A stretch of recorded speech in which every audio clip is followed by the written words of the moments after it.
con nosotros el ex congresista Víctor Andrés García Belaúnde, con quien vamos a conversar sobre este tema del bono y otros temas. Buenas noches y bienvenido al Final del Día. ¿Qué tal, Diana? Buenas noches. Bueno, ¿cómo se explica esto que acabamos de ver, que es un convenio colectivo aprobado por la mesa directiva que presidía Alejandro Soto, pero el ciudadano no entiende de convenios colectivos? Lo que entiende el ciudadano es que los trabajadores parlamentarios amanecen con 20.000 soles en su cuenta y con una mesa directiva que ha elegido a los trabajadores.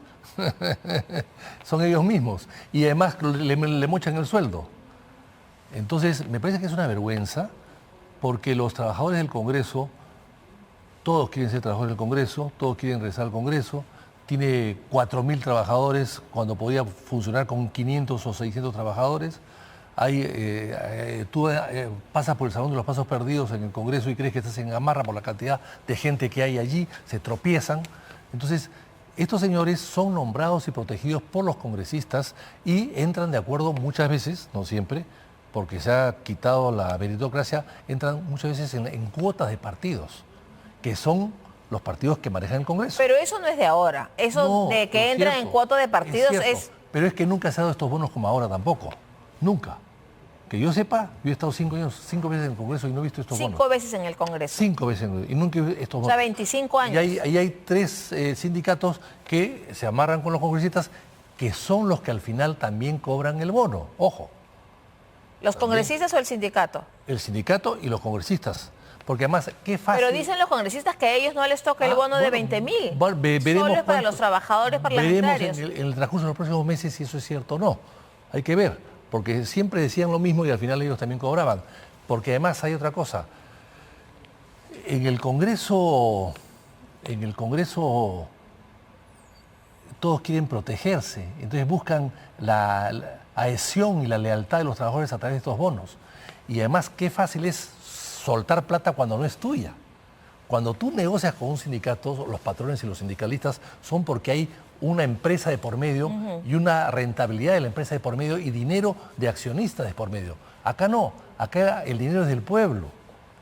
¿Y quién negocia en nombre del pueblo? Los mesa directiva, que le entrega todo lo que pueda porque no es un dinero que les cuesta, es dinero ajeno.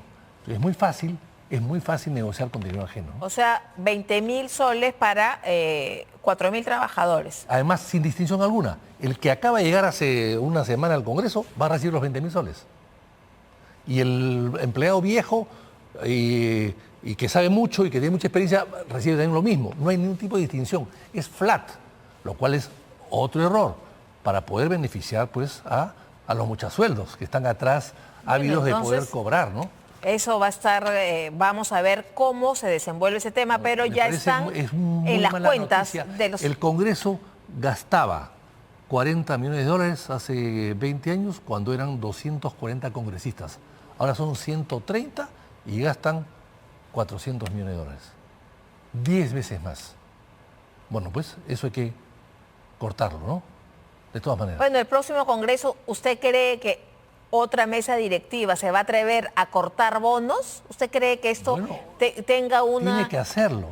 Es la única manera de poder recuperar la imagen y el dinero que no le sobra a los peruanos, que no le sobra al Estado. Al Estado le falta dinero para todo, hasta para mandar a patás a militares o a policías, le falta dinero para eso y el Congreso no puede estar tirando el dinero pues al tacho de basura, ¿no? Lo que yo le decía al principio es que la ciudadanía no conoce de convenios colectivos entre el Congreso y los trabajadores. No los conoce. Solo sabe que en sus cuentas hay 20.000 soles más. Y no los publican. Además, en todo caso, las negociaciones, ¿de qué se trata? Insisto, el trabajador que ha entrado el mes pasado va a recibir 20.000 soles igual que el que tiene 30 años en el Congreso, con méritos suficientes para poder tener seguramente un bono parecido. Eso ya es una irregularidad. Seguro que ha sido una promesa, de todas maneras, con el sindicato. Bueno, y para también comprar adhesiones, ¿no? Y silencios. Bueno, pero en el Congreso hay, además de esta noticia que hemos conocido, hay otro debate que hemos hablado también con el doctor Blume, es que el sueldo y la pensión del Estado. Y es que han aprobado pues esta norma y los congresistas que le han aprobado de la Comisión de Defensa han sido denunciados constitucionalmente, cuando no hay mandato imperativo para los parlamentarios. Aquí hay dos cosas Ojo. diferentes, ¿no? Una cosa es el tema de la pensión y la remuneración. La Constitución habla de 2 pagos del Estado, 2 remuneraciones. Es una norma muy antigua, cuando no había esta distinción que ahora quieren hacer entre pensión y remuneración. Es el dinero del Estado. Y los militares tienen dinero del Estado. No tienen AFP, tienen un dinero del Estado. Es una cédula viva, además, que se hizo viva el año 18, se volvió a hacer viva el año 18. Y tienen, los de alto rango, tienen todavía una serie de privilegios, hospitales, clubs, chofer, automóvil o gasolina. Entonces, ellos tienen ese estatus.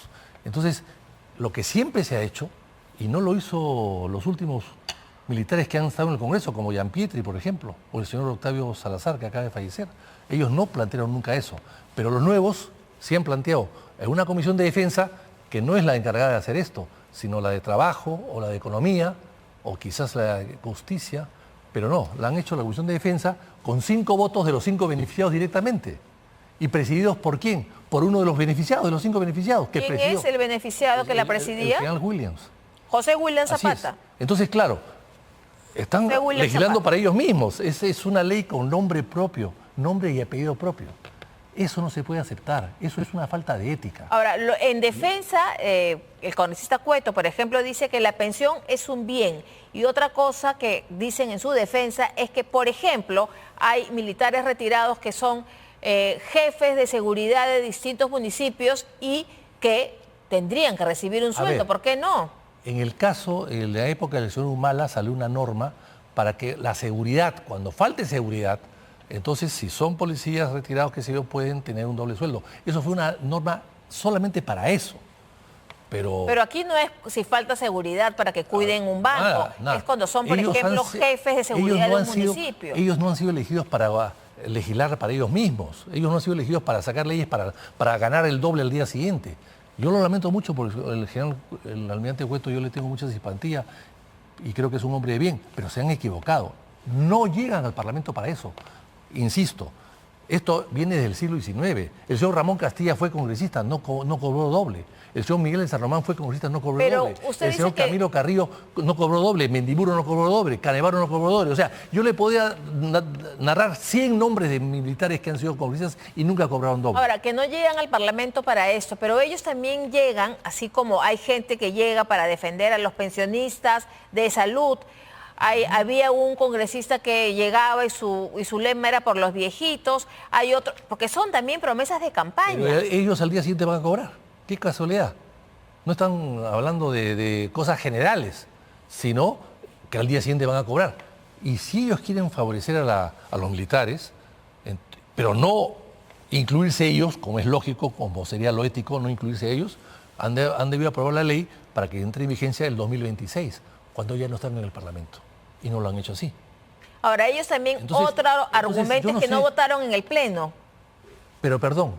Ese es otro argumento de defensa. Pero sí votaron en la Comisión de Defensa. Y la Comisión de Defensa, sin ellos no se aprueba el dictamen. Dictamen que se aprobó en la Comisión en el Pleno. El dictamen en la Comisión de Defensa se aprobó en el Pleno. Nunca llegó el dictamen en la Comisión de Trabajo. Y nunca hubo dictamen en la Comisión de Economía, que es la encargada. No se aceptó ningún tipo de informes de los entes del Estado que ven temas de presupuesto, temas de dinero. Simplemente fue defensa, con 5 votos de ellos, que fue al Pleno y se aprobó. Así que no hayan votado en el Pleno no tiene ninguna importancia. Ellos dejaron todo empaquetado y lo vieron al Pleno. Ahora, pero no solamente han votado por eso los militares beneficiados, que usted dice, congresistas como Américo Gonza, por ejemplo, de Perú Libre, que ha estado anoche aquí al final del día, estaba muy de acuerdo con esa norma y dice que se debe aplicar a maestros y a otros profesionales del Estado. Pero él tiene alguna excusa en el sentido que él no es militar y él no se va a beneficiar. Él no va a cobrar el día siguiente 2 sueldos. Pero él ha sido denunciado. Bueno, yo creo que la denuncia es un poco exagerada por lo siguiente, la denuncia de la Fiscalía, porque de acuerdo al artículo 93 de la Constitución, nadie es responsable por tus votos en el Congreso. Aunque votes presionado o bajo intereses particulares, no hay esa distinción. Nadie está obligado a responder por sus votos, opiniones o por sus votos. Entonces, en ese sentido creo que la fiscal... Y mucho menos a ser denunciado, así es. Y yo creo que en ese sentido la fiscal se ha excedido. Pero ¿No está de acuerdo con el doctor Blume que dijo que era un error grueso y que estamos en orfandad legal? En el derecho el derecho no es matemáticas, no son exactas. Ellos pueden haber interpretado otro tipo de cosas. Y las leyes y las constituciones y las sentencias se interpretan también de muchas maneras. En principio estoy un poco de acuerdo con ellos, sí, pero creo que no procede acusar a nadie por su voto o por sus opiniones. Eso es clarísimo. Ahora bien, si ese voto ha sido hecho por un interés particular, es un tema de inconducta parlamentaria o de falta de ética o de moral. Debe ser sancionado por la Comisión de Ética. Pero no en una denuncia constitucional, ¿cree usted? Así es. O sea, usted está, para un poco situarnos, usted está en contra de que los militares, congresistas hayan aprobado esta norma que los beneficia directamente. Directamente a ellos. Pero, y promocionada por ellos y aprobada por ellos. Pero también está en contra de que sean denunciados constitucionalmente. Así es otra cosa, es otro tema diferente, que me parece que no tienen por qué vincularse. Pero yo, que he estado 5 veces en el Parlamento, le puedo decir, yo he tenido colegas militares en el Parlamento, muchos. Nadie se le ocurrió hacer esto. Ahora, por este tema ya se prepara en el Congreso, por lo menos la congresista Juárez ya lo viene diciendo, que podrían más bien presentar una denuncia constitucional contra la fiscal de la Nación. No, eso suena pues a un arrebato, a una revancha, qué sé yo. No. Esa denuncia que siga su curso y lo más probable es que sea archivada. Suficiente con eso. Me parece que sería una exageración ya que estamos, reaccionar de esa manera, ¿no? Ya que estamos en el tema de denuncias constitucionales, se aprobó en la Subcomisión de Acusaciones Constitucionales el informe que recomienda inhabilitar al expresidente Martín Vizcarra por el cierre del Congreso del 30 de septiembre del año 2019. También se recomienda inhabilitar al entonces presidente del Consejo de Ministros, Salvador del Solar, y al expresidente del Consejo de Ministros, Vicente Ceballos, ¿no? A uno por 10 años, a Vizcarra, y a los otros 2 por 5. Esa sería la tercera inhabilitación de Vizcarra. Su abogado dice que acudirán a instancias internacionales. ¿Usted cree que Martín Vizcarra será salvado en instancias internacionales y podrá postular? No creo que sea salvado ya. Vizcarra es tan cínico, es mitómano, habla y cree que lo que dice es verdad y sabe él que es una mentira. Entonces yo no creo que ninguna instancia internacional lo pueda amparar. A mí me parece muy bien la acusación, porque hay que romper esta vuelta al pasado de aceptar que los golpes de Estado son buenos para el país. Fujimori dio un golpe de Estado y fue aplaudido por mucha gente.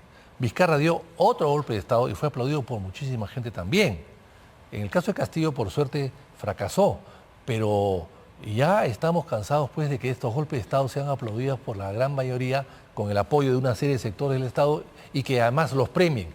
El golpe de Estado de Vizcarra fue para que los miembros del TC se queden allí. ¿Y se quedaron? Y se quedaron 2 años más. O sea, los señores estos que están ahora en su casa viendo la televisión, se beneficiaron del golpe de Estado porque se quedaron 2 años más cobrando todo lo que cobran durante 2 años y expidiendo sentencias muchas de ellas contradictorias. Y ya estaban con su periodo vencido. ¿Por qué lo hizo Vizcarra? Porque Vizcarra tenía 47 juicios y quería proteger, estar al lado de la justicia para que la justicia lo proteja a él. Hay que recordar que antes ya había regresado de Brasil al Perú para proteger que no los cambien de sitio, le daban de baja, simplemente que no los cambien de sitio a los famosos fiscales, que hoy día ya no son tan famosos o tienen otro tipo de fama, Vela. Pero siguen en sus puestos. Pero siguen en sus puestos. Claro, ahora, hay que recordar, porque han pasado ya 5 años, van a ser de este cierre del Congreso, hay que recordar que efectivamente se presentó una cuestión de confianza la mañana del 30 de septiembre porque se hizo la cuestión de confianza para que el Congreso, en sus atribuciones, no eligiera a los nuevos miembros del Tribunal Constitucional. Atribuciones exclusivas y excluyentes. Impedir eso. Y además, el Congreso se allanó. No, pero el Congreso continuó con la elección y por eso eligió a una persona solamente y luego se detuvo la sesión, se puso a votación el voto de confianza y se le dio.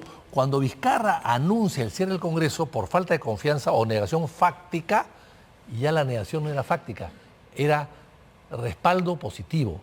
a la Fue confianza. casi en paralelo, hay que decir que... No, pero había 5 minutos de diferencia o 10. Sí, sí, Martín Vizcarra dice que como el Parlamento en horas de la mañana, luego que Del Solar presentara la cuestión de confianza, él dice que como siguieron con la elección, era una denegación fáctica. Así es. Esa fue una la interpretación sui generis que nadie comparte. apoyada Hoy- por muchos apoyada por muchos abogados, ¿no? Así es, muchos abogados. Y por el propio TC de ese momento. Claro, abogados pues todos en planilla de Vizcarra, ¿no?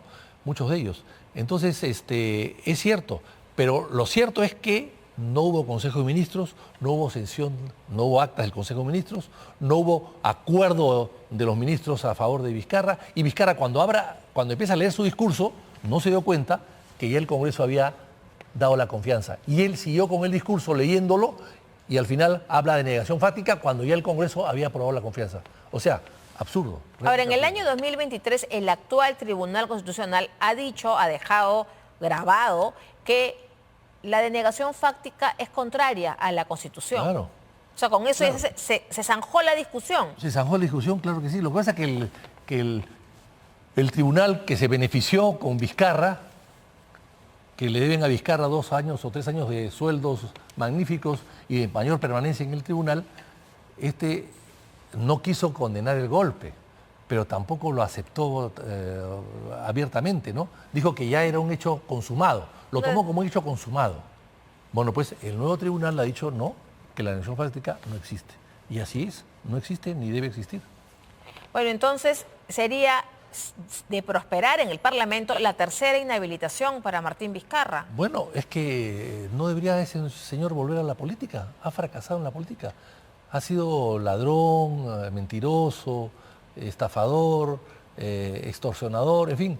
Todos los delitos así, habidos y por haber los ha cometido el señor Vizcarra. Antes inclusive de estar en la plancha presidencial de Kuczynski, que no sé cómo lo puso.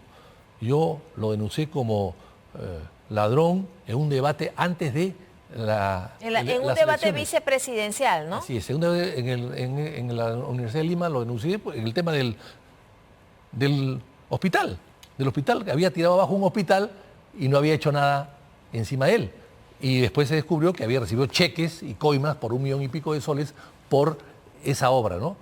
Tirarse abajo un hospital para construir uno nuevo que hasta ahora funciona a medias, ¿no? Bueno, veamos cómo, si es que realmente Martín Vizcarra acude a instancias internacionales, si admiten, vamos a ver qué Yo quisiera qué que pasa. ocurra, ¿Que acuda? que acuda y que le denieguen todo.